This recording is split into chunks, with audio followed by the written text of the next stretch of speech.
De antemano, déjenme decirles que este es el tipo de mensajes que no es fácil de predicar y tampoco es fácil de escuchar. Hay tanto material en este capítulo que obtuve 14 hojas. Usualmente yo preparo 7 y uso 6.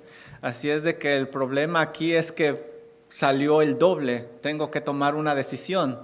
O recorto el mensaje o se quedan aquí una hora más. ¿Saben qué decidí? Llamen a sus casas que van a llegar tarde. No, no es cierto. La hermana que cuida a los niños no creo que me perdonaría. Esdras capítulo 9. ¿Qué es lo que más te angustia? ¿Qué es lo que hace que caigas en tristeza? A la luz de la palabra de Dios, ¿eso que te angustia es algo válido? No sé si pusiste atención aquí, pero en este capítulo vemos a Esdras recibiendo una noticia que lo llevó a sentirse terriblemente angustiado. Nosotros leemos en el versículo 3, me senté angustiado en extremo. El versículo 4 dice, estuve muy angustiado. El versículo 5 dice, me levanté de mi aflicción. El versículo número 6 dice que está confuso y avergonzado. Y si tú vas al capítulo 10, versículo 1, nos dice que Esdras estuvo llorando. Pero, ¿qué fue lo que le provocó a Esdras ese gran dolor? ¿Qué lo llevó a esta tristeza a tal grado que no pudo sostenerse de pie? ¿Sabes? Lo que lo llevó a ese estado emocional fue el pecado del pueblo de Israel. Y déjame decirte que el verdadero Hijo de Dios debe de experimentar este tipo de dolor cuando se entera que alguien ha pecado, que alguien ha ofendido a Dios. Y es que el verdadero Hijo de Dios sabe que Dios es santo y el pecado le ofende grandemente.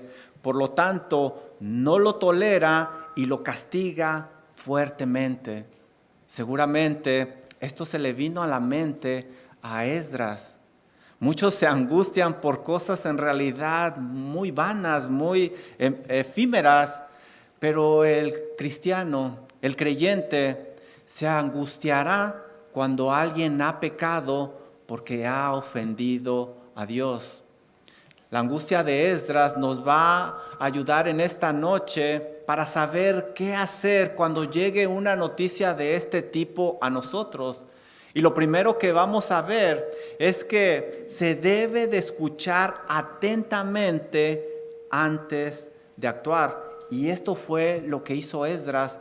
Por muy fuerte que era el mensaje, él escuchó atentamente y este será nuestro punto número 1. Mira lo que dice Esdras capítulo 9, versículo número 1. Acabadas estas cosas. El capítulo comienza haciendo una transición de algunos acontecimientos que habían sucedido anteriormente.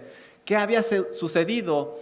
Bueno, si tú recuerdas, estudiamos que Esdras había llegado con el segundo grupo a Jerusalén. El segundo grupo de cautivos había llegado, había salido del cautiverio. El viaje, lo estudiamos en los capítulos anteriores, fue muy complejo, fue riesgoso, peligroso. Debieron ejercitar su fe para llegar a Jerusalén. Pero aprendimos en los capítulos 7 y 8 que la buena mano de Dios estaba con ellos. Habían pasado alrededor de 4 meses desde que Esdras y este grupo había llegado a Jerusalén. Imagínense a Esdras al llegar a esa tierra, a Jerusalén. Había llegado a la ciudad santa, a la cual como escriba muchas veces había leído. Muchas veces me imagino que él al estudiar las escrituras se imaginaba esa tierra y finalmente él estaba ahí. Seguramente él estaba lleno de gozo. Ahora, el ver el templo funcionando, que se estaba alabando a Dios, seguramente para Esdras fue algo increíble, impresionante. Él ha de haber estado muy contento. Ahora él veía que el Señor había sido muy misericordioso, les había perdonado por eso, les había permitido salir de la esclavitud, de la cautividad y regresar. Este era el segundo grupo que había regresado. Pero es entonces cuando Esdras recibe una noticia que le mostró que no todo estaba bien en Jerusalén. Miren lo que dice el versículo número 1. Llegan y le dicen, mira Esdras, los príncipes, dice Esdras, los príncipes vinieron a mí diciendo, el pueblo de Israel y los sacerdotes y levitas no se ha separado de los pueblos de las tierras, de los cananeos, heteos, fereceos, jebuseos, amonitas, moabitas, egipcios y amorreos. Y lo peor de todo está aquí. Y hacen conforme a sus abominaciones. La acusación de los jefes de familia era muy seria. Miren lo que está diciendo. Involucraba a muchas personas, incluyendo a altos funcionarios del templo. Está acusando al pueblo de Israel, a los sacerdotes que se suponía que eran los que ministraban en el templo, a los levitas, los cuales tenían el privilegio de trabajar en el templo. Más adelante nos va a decir en el versículo número 2 que también los líderes y los gobernadores habían caído en este pecado. Esto se había convertido en algo muy común en la mayoría de las personas. El pueblo de Dios estaba haciendo los mismos actos pecaminosos que las otras naciones. Esdras usa una palabra muy fuerte para describir lo que estaban haciendo y es la palabra abominación. Esta palabra básicamente significa algo asqueroso, algo repugnante. Y era muy claro en las Escrituras que estos actos eran muy serios delante de Dios. Pero, ¿qué era eso tan malo que aprendieron a hacer los israelitas? ¿Por qué Dios los condenaba tanto? Si ustedes estudian la historia de estos pueblos, se van a dar cuenta que ellos tenían una gran cantidad de dioses. Tenían un Dios para cada cosa. También realizaban cultos llenos de inmoralidad. No solo eso, llegaban a sacrificar a sus hijos para entregarlos a sus dioses y la lista continúa. Bueno, pues el pueblo de Israel había sido contaminado. Y quizás como yo, tú te estás preguntando, ¿cómo es posible que llegaron a este punto? ¿Qué sucedió? Miren, vamos a viajar 60 años atrás en el tiempo y miren lo que estaban haciendo antes. Esdras capítulo 6 versículo 20 y 21 nos dice lo que estaban haciendo antes. Dice así Esdras capítulo 6, 20 y 21. Porque los sacerdotes y los levitas se habían purificado a una, se habían limpiado, todos estaban limpios y sacrificaron la Pascua por todos los hijos de la cautividad y por sus hermanos los sacerdotes y por sí mismos. Comieron los hijos de Israel que habían vuelto del cautiverio con aquellos que se habían apartado de las inmundicias de las gentes de la tierra para buscar a Jehová, Dios de Israel. ¿Se fijan? ¿Qué sucedió en estos 60 años? Aquellos que se habían limpiado y purificado ahora estaban sucios y cometiendo abominaciones. ¿Qué sucedió? El versículo número 2 nos da la respuesta. Porque han tomado de las hijas de ellos para sí y para sus hijos, y el linaje santo ha sido mezclado con los pueblos de las tierras. Como puedes ver, cayeron poco a poco, paso a paso. Seguramente pensaron, como piensan muchas personas, ella es muy buena, no va a pasar nada. La voy a convertir al Dios verdadero, le voy a testificar ya que estemos casados. Nos vamos a respetar nuestras creencias. Ellos se engañaron. El pueblo buscó más un beneficio personal que obedecer y honrar a su Dios. Y quizá pensaron, como piensan muchas personas, es que es tan bonita, me va a hacer feliz. Será de beneficio para las familias. Nunca se imaginaron lo bajo que llegarían a caer por no obedecer a Dios.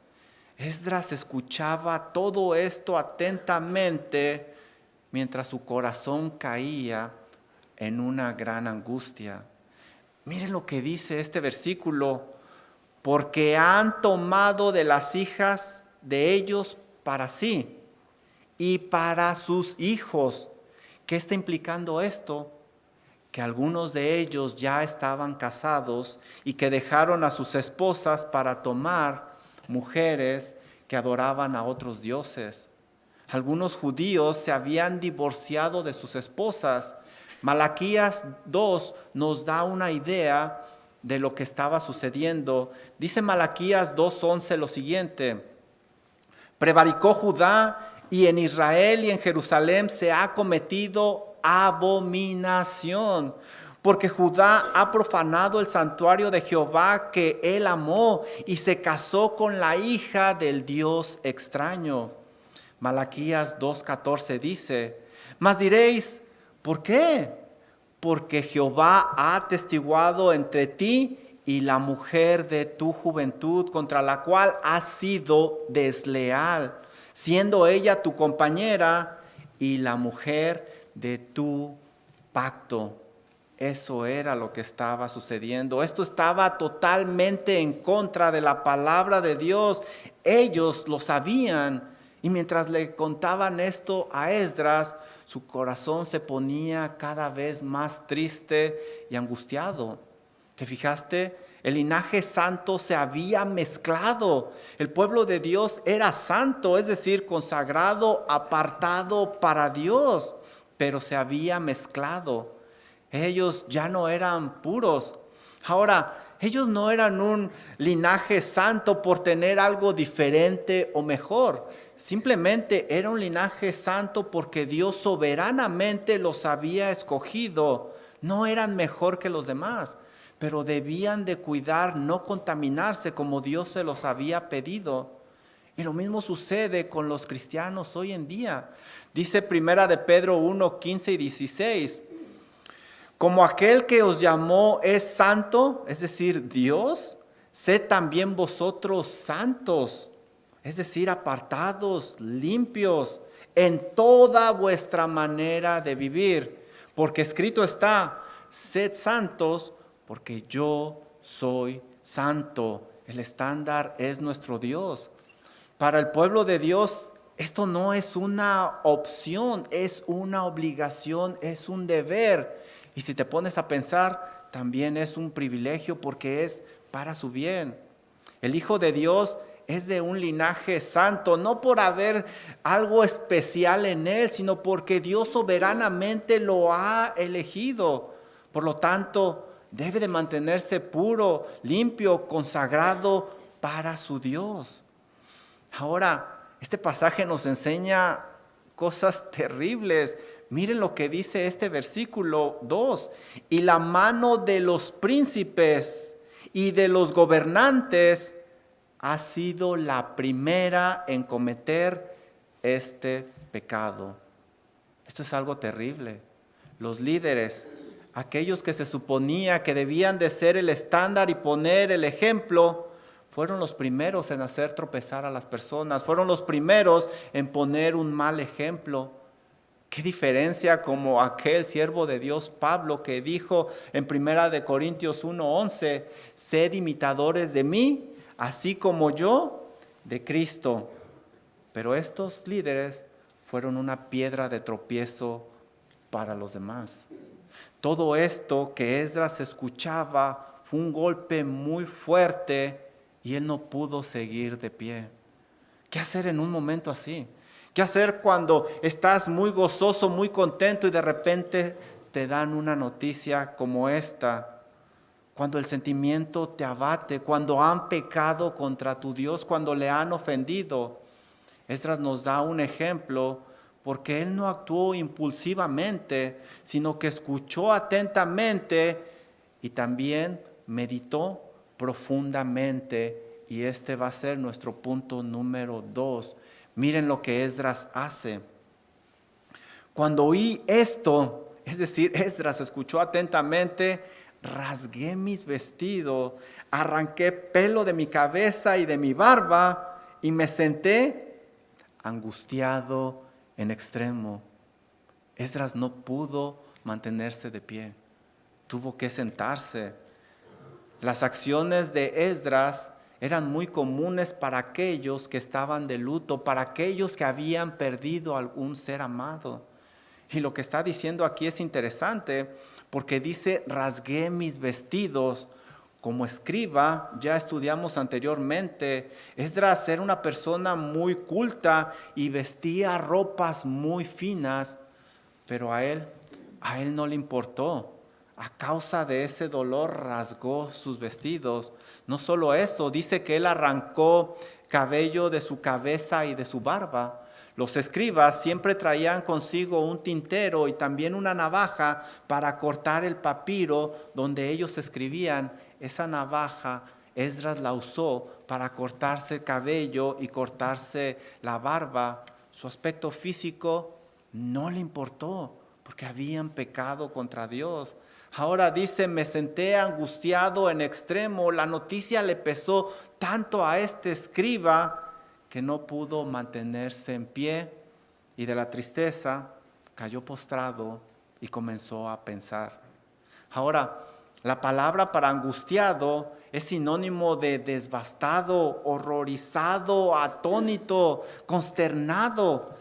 Esdras, como escriba celoso de la ley, sabía lo que significaba este pecado.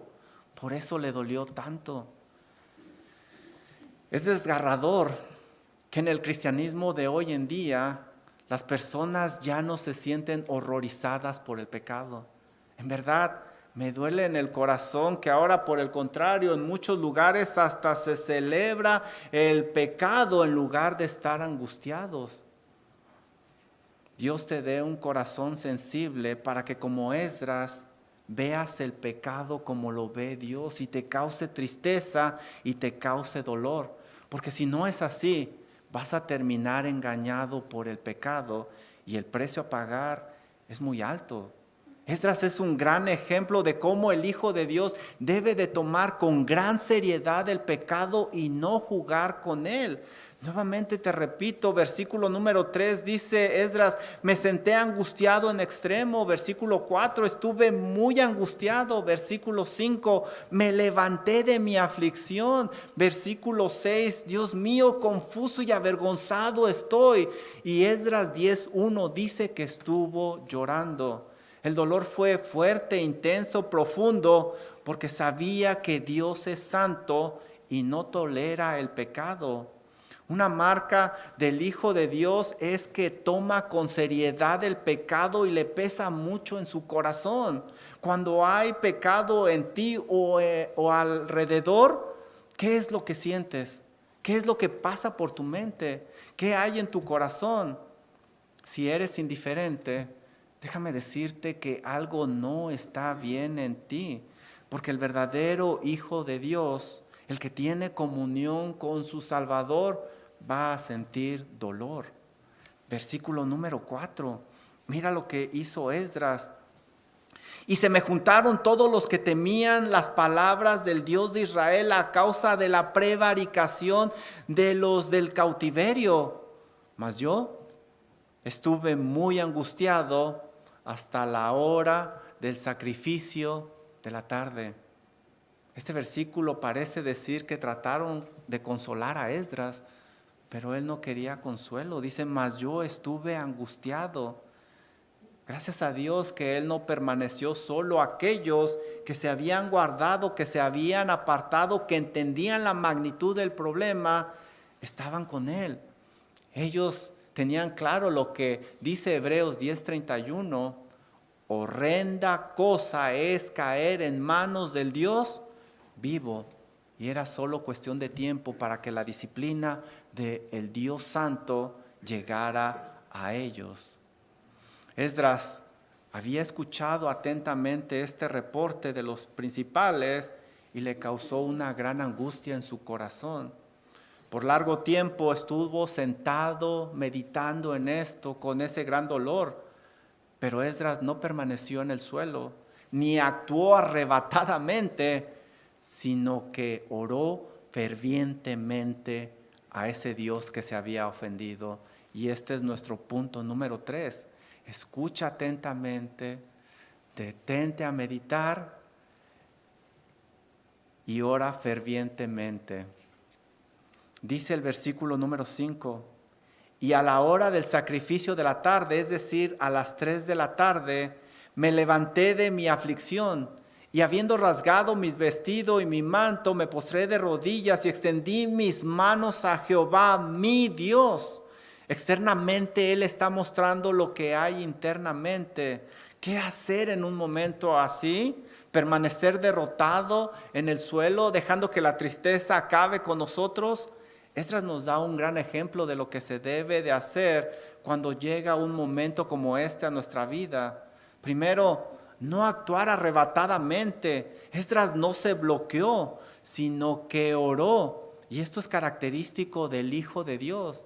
Vemos a través de la Biblia de otras personalidades como Daniel, que cuando recibieron una noticia así, se postraron a orar, el mismo Señor Jesucristo.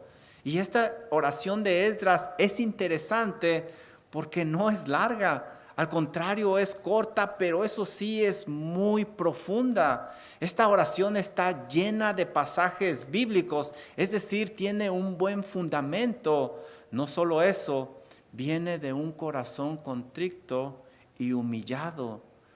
Muchos cuando llega la angustia a su vida permanecen en el suelo en lugar de que ese sentimiento les impulse a actuar, a buscar el rostro de Dios en oración.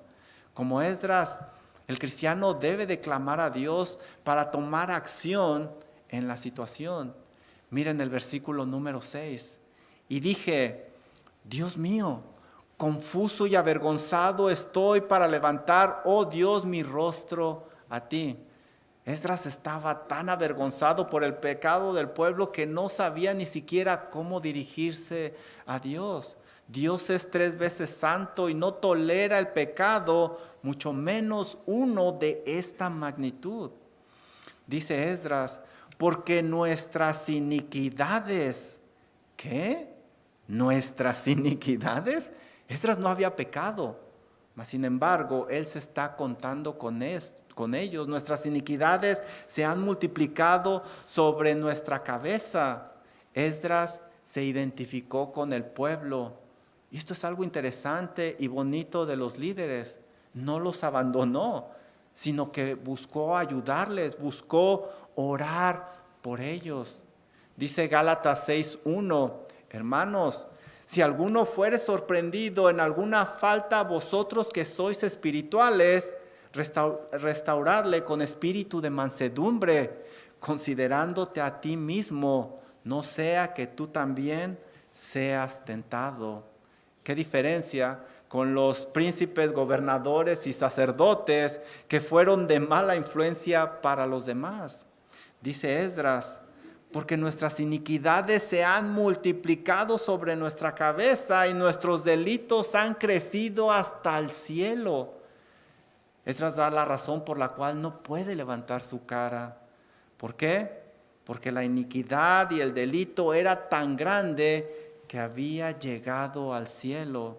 Ahora, ¿qué es iniquidad? Es una ofensa usualmente intencional contra la ley de Dios y contra su santidad, que es lo que estamos viendo. Ahora, algo interesante es que esta palabra se usa para un pecado de una persona que afecta a otros. Por eso Esdras se identificó con ellos, porque también él iba con todo este pueblo a pagar el precio. Estas iniquidades crecieron a gran velocidad porque se habían multiplicado. No dice que se sumaron, dice que se multiplicaron. También menciona los delitos, y el delito es una gran deuda que se tiene contra aquel que se ha ofendido, en este caso contra Dios. Esdras en este verso trata de dar una imagen gráfica de cómo ve Dios el pecado, cómo se ve la gravedad. Por eso te digo, ten cuidado, no minimices tu pecado, porque el hombre tiende a minimizar el pecado. Velo con la magnitud que lo ve Dios. Piensa en esta imagen que te está dando Esdras. Así es como Dios ve tu pecado, porque si lo minimizas te estás engañando y una gran disciplina vendrá a tu vida. Versículo número 7, dice Esdras: desde los días de nuestros padres hasta este día hemos vivido en gran pecado, y por nuestras iniquidades nosotros, nuestros reyes, nuestros sacerdotes hemos sido, y miren lo que ha pasado a causa de su pecado, entregados en manos de los reyes de la tierra, a espada, a cautiverio, a robo, a vergüenza que cubre nuestro rostro, como hoy día. Habían sufrido grandemente a causa de su pecado. Y como puedes ver, el pecado no hace acepción de personas, laicos, gobernantes, sacerdotes, levitas. Todo tipo puede ser contaminado por el pecado. Pero ellos no habían aprendido la lección del pasado. No habían aprendido del sufrimiento de sus padres que pagaron un gran precio a causa de su pecado. Se les olvidó que Dios castiga fuertemente el pecado, especialmente el pecado de sus hijos. Dice Hebreos 12:6, porque el Señor al que ama, disciplina y azota a todo aquel que recibe por hijo. Esdras recuerda todo el dolor que les había traído el pecado, por eso él está orando fervientemente, porque sabe lo que está a la vuelta de la esquina para este pueblo. Escucha la alerta de Esdras, querido hermano. Dios castigará tu pecado y lo hará de una manera sumamente fuerte. ¿Para qué llegar allá? Aprende de otros que han caído en el pecado. Ve cómo han terminado. Versículo número 8. Y ahora por un breve momento ha habido misericordia de parte de Jehová nuestro Dios. Dios en su misericordia les había ya perdonado y les había dado descanso por su pecado. Solo había pasado un breve momento, pero este pueblo no había apreciado la misericordia de su Dios. Se les había olvidado lo que habían sufrido en el pasado. Fíjense lo que dice el versículo número 9. Porque siervos somos, mas en nuestra servidumbre no nos ha desamparado nuestro Dios, sino que inclinó sobre nosotros su misericordia. 2 veces menciona la misericordia de Dios. Y esto es relevante. Dios había tenido misericordia con ellos. No los dejó presos en Babilonia. Permitió que regresaran, les había dado la oportunidad de reconstruir el templo, había obrado milagrosamente en el corazón de los gobernantes para que ellos fueran libres, los había protegido de todo peligro para que reconstruyeran el templo, no les había faltado absolutamente nada, pero el pueblo ingrato se había olvidado. Por eso Esdras tenía que orar fervientemente. Esdras menciona 2 veces la misericordia de Dios, porque si hubieran recordado la misericordia de Dios, seguramente no hubieran pecado así. Dice Isaías 63:7 lo siguiente: de las misericordias de Jehová haré memoria. Hermano, acuérdate lo que Dios ha hecho por ti, que no se te olvide. De las misericordias de Dios haré memoria, de las alabanzas de Jehová conforme a todo lo que Jehová nos ha dado, que no se te olvide lo que Dios te ha dado por medio de Cristo Jesús. Y de la grandeza de sus beneficios hacia la casa de Israel, que les ha hecho según sus misericordias y según la multitud de sus piedades. Ellos no hicieron memoria de las misericordias de Dios. todos esos beneficios que tenían, gracias a Dios, se les olvidó. La palabra misericordia es muy interesante en la Biblia porque es la palabra Gesed y habla de bondad, fidelidad, lealtad. Es un amor de pacto. De hecho, el diccionario hebreo dice que no existe una palabra en nuestro idioma, ya sea inglés o español, que defina realmente lo que es la misericordia Gesed. Por eso se usa muchas veces en el contexto del matrimonio, porque existe una responsabilidad entre las dos partes, pero también un deseo de cumplir esa responsabilidad por amor, no por obligación. Esa es la razón por la cual algunas versiones de la Biblia, en lugar de usar misericordia, usan la palabra amor. Pero este pueblo ingrato se olvidó de ese amor. Se olvidó de esa misericordia y cayó en el pecado. No lo tuvo en cuenta al caer, al pecar. Y tristemente, esta historia se repite día con día. Personas vienen en medio de su necesidad y buscan a Dios y piden misericordia. Y cuando Dios les da descanso como a este pueblo, se olvidan de ese amor Gesed, de esa misericordia de Dios, y vuelven a su pecado.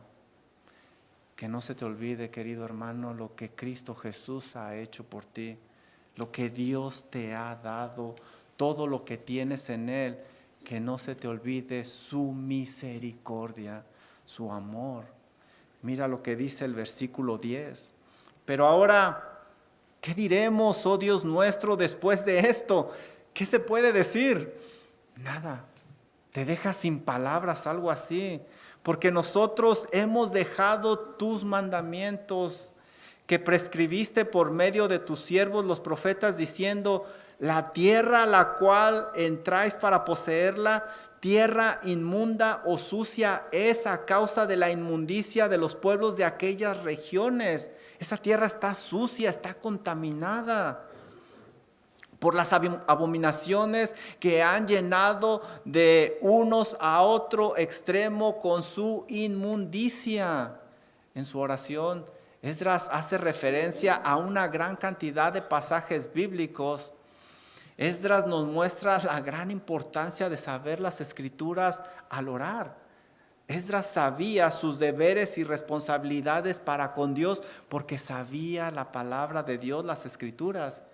Esdras les recuerda lo que Dios había dicho, por la cual deberían de tener cuidado con aquellas tierras, con aquella gente, por muy atractiva que fuera. Ahí había abominación, había inmundicia. Dios les había alertado, pero esa alerta la hicieron a un lado.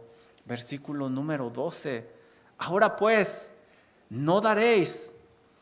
Pero ellos desobedecieron y dieron sus hijos, sus hijas a ellos. Ni sus hijas tomaréis para vuestros hijos, ni procuraréis jamás el bien y la prosperidad de ellos.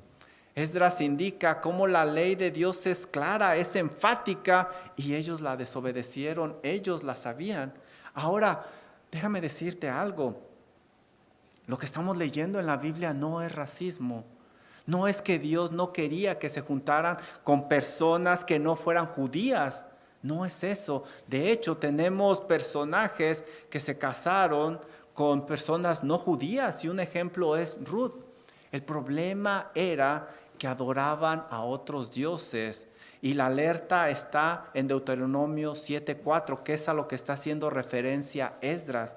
Dice Deuteronomio 7:4 la razón por la cual no debían de casarse con estas personas. Porque desviará a tu hijo de en pos de mí y servirá a dioses ajenos.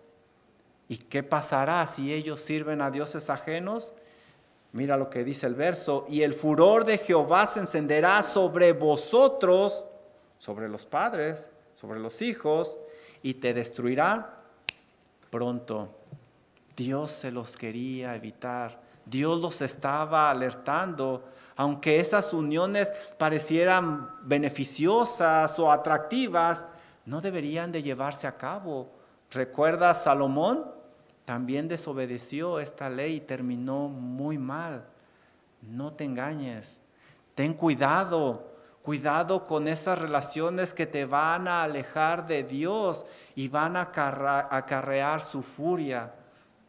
Y llegará la disciplina a tu vida. Recuerda que el pecado te va a cautivar poco a poco, como lo hizo con el pueblo de Israel.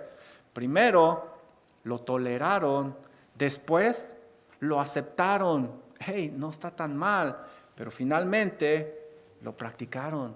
Cuidado. ¿Qué sucedería si ellos se hubieran mantenido puros, sin mezclarse, adorando a Dios? El resto del versículo nos lo dice. Para que seáis fuertes y comáis el bien de la tierra y la dejéis por heredad a vuestros hijos para siempre. Si ellos obedecían, Dios les iba a bendecir y hasta herencia pudieran dejar a sus hijos, pero ellos desobedecieron. Versículo 13. Mas después de todo lo que nos ha sobrevenido a causa de nuestras malas obras y a causa de nuestro gran pecado, ya que tú, Dios nuestro, no nos has castigado de acuerdo con nuestras iniquidades y nos diste un remanente como este, hemos de volver a infringir tus mandamientos y a emparentar con pueblos que cometen estas abominaciones. No te indignarás contra nosotros hasta consumirnos, sino quedará remanente ni quien escape. Esdras termina su oración básicamente diciendo, ¿qué no hemos aprendido la lección? ¿Qué no hemos aprendido del gran precio que pagamos anteriormente? ¿Cómo es posible que volvamos a desobedecer si sabemos que con Dios no se juega? Voltea a tu alrededor, querido hermano, querido amigo, y aprende de aquellos que cayeron en pecado. No cometas el mismo error. No causes a los tuyos una gran angustia porque has caído en pecado. Versículo 15. Oh Jehová, Dios de Israel, tú eres justo, puesto que hemos quedado un remanente que ha escapado como en este día. Henos aquí delante de ti en nuestros delitos, porque no es posible estar en tu presencia a causa de esto. Esdras termina su oración diciendo que no tenía cara para estar delante de Dios a causa de este pecado. Esdras había dado un gran paso hacia el perdón. Había confesado el pecado del pueblo y se había humillado. Este no era el fin del proceso. Había que dar otro paso que sería muy doloroso, que era apartarse de ese pecado. ¿Quieres saber lo doloroso que fue ese paso? Te espero en el próximo servicio en español y estudiaremos Esdras capítulo 10. Porque si no, aquí nos vamos a quedar toda la noche. Este capítulo está lleno de lecciones prácticas para el creyente. Aprendimos aquí que la consagración del pasado no garantiza una vida consagrada en el presente. Tenemos que luchar contra nuestro pecado día con día. También vimos que el pecado entra poco a poco a la vida del creyente hasta hacer caer a la persona lo más bajo. También vimos que el pecado no respeta a nadie ni a las más altas personalidades espirituales. También vimos que el creyente verdadero se angustia cuando se ha pecado con su Dios y no tolera el pecado, pero también busca la restauración del que ha caído. Ahora, al recibir una noticia de este tipo, hay que escuchar atentamente, hay que meditar profundamente, hay que orar fervientemente y como aprenderemos en el capítulo 10, hay que actuar por doloroso que parezca.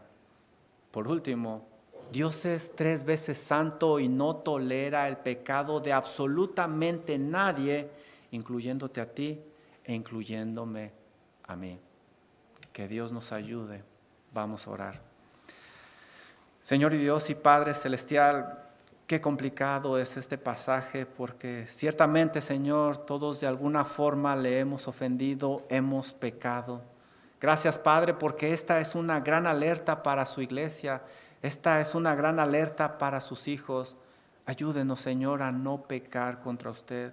Ayúdenos a estar alerta, Señor, de esas cosas que parecen inofensivas, pero al final nos pudieran hacer caer hasta lo más bajo, pecando contra usted, contra su santidad.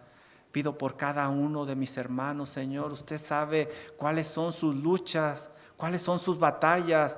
Por favor, ayúdenos y que nunca se nos olvide, Señor, la misericordia que usted ha tenido para con nosotros. Que siempre tengamos presente lo que Cristo Jesús ha hecho en la cruz del Calvario para que nos ayude a no pecar contra usted. Oramos en el nombre de Cristo Jesús. Amén. Por favor, pónganse de pie. Y tenemos 10,000 razones para alabar a nuestro Señor, así que vamos a cantar este hermoso canto.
cuando ya no tenga fuerza y se